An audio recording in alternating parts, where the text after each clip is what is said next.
Welcome to my YouTube channel Urmi's কিচেনে আপনাদের সকলকে স্বাগত। আজকে আমার রেসিপি কুরকুরে আলু টিক্কি চাট।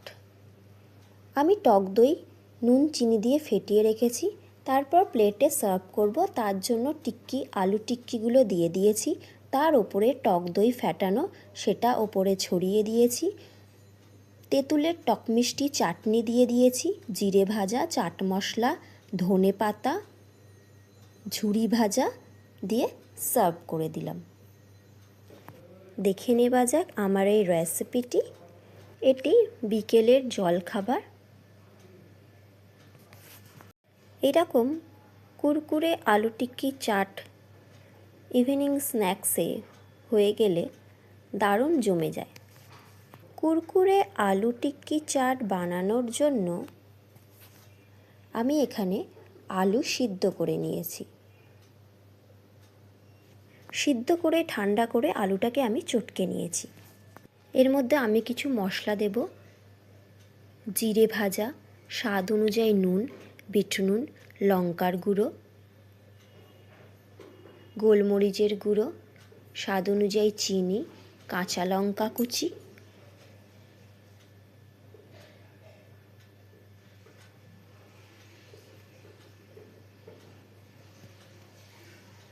চাল গুঁড়ি দিয়ে দিচ্ছি যাতে করে এটি মচমচে কুরকুরে হয়। ধনে পাতা দিয়ে দিলাম।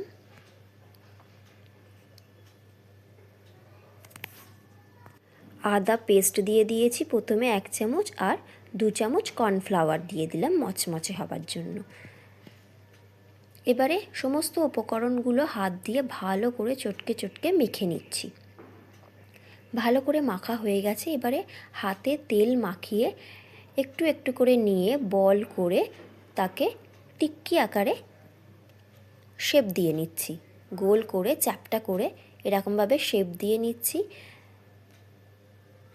আমার প্রতিকটা টিক্কি গড়া হয়ে গেছে। এতটুকুনি ফাটিনি, তেলা রয়েছে, এইরকমই রাখতে হবে। আলুটাকে আমি ঠান্ডা করে নিয়েছিলাম, অনেকক্ষণ আগে সিদ্ধ করে নিয়েছিলাম। এবার ওপর দিয়ে ভাজবার আগে কর্নফ্লাওয়ার ছড়িয়ে দিলাম, দিয়ে 2 পিঠ কর্নফ্লাওয়ারে কোট করে নিলাম, মাখিয়ে নিলাম। এবারে কড়াইতে তেল গরম করে টিক্কিগুলো হালকাভাবে ভেজে নেব। 2 পিঠ ব্রাউন করে ভেজে নেব।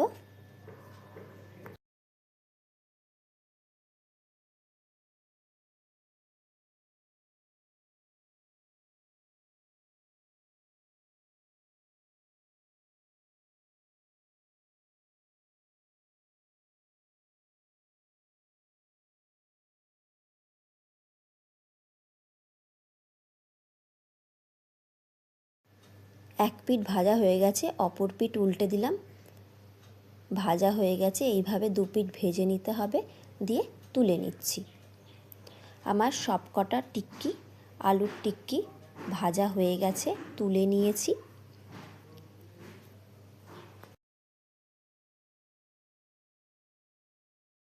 এবারে রেডি টু সার্ভ। কেমন লাগলো আমার এই রেসিপিটি অবশ্যই জানাবেন। আজকের মতো এই পর্যন্ত। ধন্যবাদ।